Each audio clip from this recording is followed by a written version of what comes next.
Hello everyone, welcome to my YouTube channel. मैंने अपनी पिछली वीडियो में अरिथमेटिक ऑपरेटर के बारे में बताया था। आज हम स्टार्ट करेंगे रिलेशनल ऑपरेटर से। तो चलिए स्टार्ट करते हैं। Relational operator.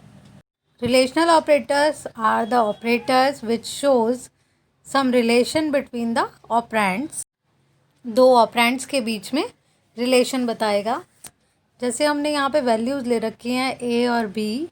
ए की वैल्यू 10 ली है हमने और बी की वैल्यू 20 ली है। इन वैल्यूज़ को यूज़ करके हम आगे ऑपरेटर्स को एक्सप्लेन करेंगे। इक्वल टू ऑपरेटर है, नॉट इक्वल टू है, less than, greater than, less than equal to, greater than equal to, ये सब रिलेशनल ऑपरेटर्स हैं। तो अब स्टार्ट करते हैं इक्वल टू ऑपरेटर से। It checks the value of two operands are equal or not. If yes, then condition become true. A double equal to B is not true. Next है not equal to। not equal to के case में ये true हो जाएगा क्योंकि A की value 10, B की value 20। A not equal to B is true. Next is greater than। अगर A की वैल्यू ग्रेटर होगी B से तो ट्रू होगा, बट ये फॉल्स है क्योंकि ए की वैल्यू लेस है। तो यहाँ पे लेस वाला केस हमारा ट्रू हो जाएगा। A less than B is true. Next है ग्रेटर देन इक्वल टू। तो इस केस में भी ना ए ग्रेटर है और ना ही इक्वल टू है। ग्रेटर देन और इक्वल टू का मतलब होता है दोनों में से अगर एक भी साइन ट्रू हो जाता है तो ट्रू हो जाता है expression. So the expression become not true. इसके बाद हम आते हैं लेस देन इक्वल टू पे। लेस देन और इक्वल टू वाला एक्सप्रेशन हमारा ट्रू हो जाएगा क्योंकि A less than B is true. इसके बाद देखते हैं इसका प्रोग्राम, जिसको मैं एग्जीक्यूट करके दिखाऊंगी अभी आपको।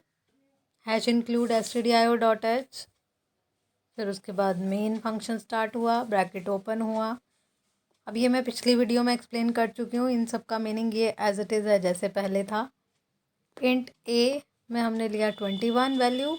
इंट बी की वैल्यू ली हमने 10। इसके बाद इंट सी। अब सबसे पहली कंडीशन है if A double equal to B. इसका मतलब हम यहाँ पर चेक कर रहे हैं कि ए इक्वल है बी के या नहीं। अगर इक्वल होगा तो लिखा हुआ आएगा line 1 A is equal to B, और अगर इक्वल नहीं है तो एल्स केस में लिखा हुआ आएगा line 1 A is not equal to B. इसके बाद दूसरा केस स्टार्ट होता है if A less than B. Less than के केस में अगर ये ट्रू है तो लाइन 2 आएगी A less than B. Otherwise else case में आएगा हमारा line 2 A is not less than B. अगर हम वैल्यूज़ के हिसाब से देखें तो ए की वैल्यू 21 है और बी की वैल्यू 10 है, तो इसका मतलब हमारा A is not less than B वाला प्रिंट होगा यहाँ पर। अब इसके बाद अगली कंडीशन आती है if A greater than B. तो लाइन 3 में प्रिंट होना चाहिए हमारा A is greater than B.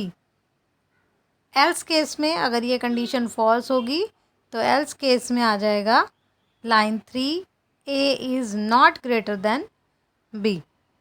तो वैल्यूज़ के अकॉर्डिंग यहाँ पर आएगा A is greater than B. इसके बाद हम आगे चलते हैं। अब यहाँ पर हमने वैल्यूज़ चेंज की हैं ए और बी की। आगे मैंने कमेंट सेक्शन में लिखा हुआ भी है, let's change the value of A and B. A is equal to 5 और बी इज़ इक्वल टू 20। अब हमने ये नई वैल्यूज़ ले ली हैं। अब इन वैल्यूज़ को यूज़ करके हम A less than equal to B वाला केस लगाते हैं। तो अगर ये ट्रू हुआ तो लाइन 4 में आएगा A is either less than और इक्वल टू बी। इसके बाद नेक्स्ट कंडीशन आ गई इफ़ बी ग्रेटर देन और इक्वल टू ए।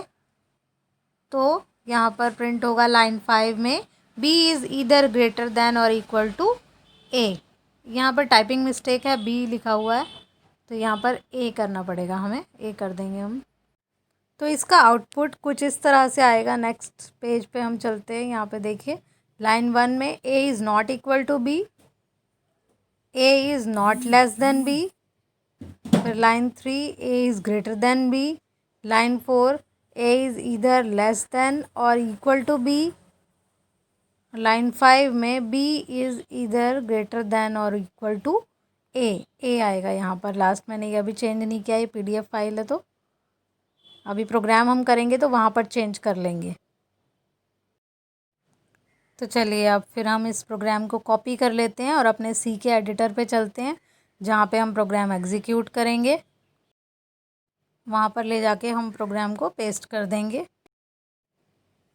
तो अब ये हमने प्रोग्राम सेलेक्ट किया, कॉपी किया। मैं यहाँ कॉपी पेस्ट इसलिए कर रही हूँ जिससे कि ये जल्दी हो जाए प्रोग्राम। अगर मैं यहाँ टाइप करूँगी तो काफ़ी टाइम लगेगा। आप लोगों को प्रोग्राम टाइप ही करना है। यहाँ पर सी की विंडो में आके हमने प्रोग्राम पेस्ट कर लिया। अब इसमें जो मुझे चेंजेस करने थे वो भी किए यहाँ पर चेंजेस। अब आगे का सेम प्रोसीजर है जैसे मैं अपनी पिछली वीडियो में बता चुकी हूँ। अरिथमेटिक ऑपरेटर करवाते हुए मैंने आपको उस प्रोग्राम के साथ बताया था कि आपको कंपाइल करने के लिए F9 प्रेस करना है।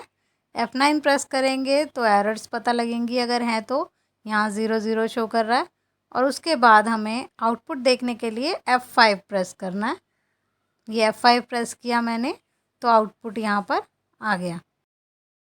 तो ये हमारा फाइनल आउटपुट है। अब मैं A और B दोनों की वैल्यूज़ थोड़ी चेंज करके दोबारा से आपको आउटपुट दिखाऊंगी एक बार और। मैंने A और B दोनों की वैल्यूज़ चेंज कर ली है। अब मैं फिर से कंपाइल करूंगी, F9 प्रेस करूंगी तो यहाँ एरर शो होंगी। एरर वार्निंग दोनों 0 हैं। तो अब हम F5 प्रेस करेंगे जिससे आउटपुट यहाँ शो होगा। ये देखिए, तो ये देखिए अब अलग वैल्यूज़ के साथ दोबारा से हमारा आउटपुट आ गया है। तो वैल्यू उसी के अकॉर्डिंग चेंज हो गई है। अब हमें वापस से अपनी स्क्रीन पर आना है तो हम कोई सा भी की प्रेस कर सकते हैं। प्रेस एनी की टू कंटिन्यू। अब अगर मैं A और B दोनों की वैल्यू सेम लूँ तो क्या आउटपुट आएगा वो देखते हैं। मैं दोनों की वैल्यू 45 ले ली तो एरर वार्निंग 0 है। अब यहाँ से फिर से आउटपुट चेक किया तो उसके अकॉर्डिंग आउटपुट फिर से चेंज हो गया। A is equal to B हो गया और बाकी लाइंस भी उसी के अकॉर्डिंग चेंज हो गई। तो ये थी हमारी आज की वीडियो जिसमें हमने रिलेशनल ऑपरेटर के बारे में पढ़ा। वैसे मैंने इसमें सारे पॉइंट्स कवर कर लिए हैं।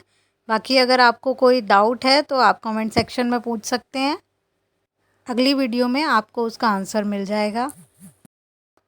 अब नेक्स्ट टॉपिक होगा हमारा लॉजिकल ऑपरेटर। अगर आपको हमारी वीडियो पसंद आई हो तो प्लीज़ लाइक कीजिए, शेयर कीजिए और सब्सक्राइब कीजिए। Thank you.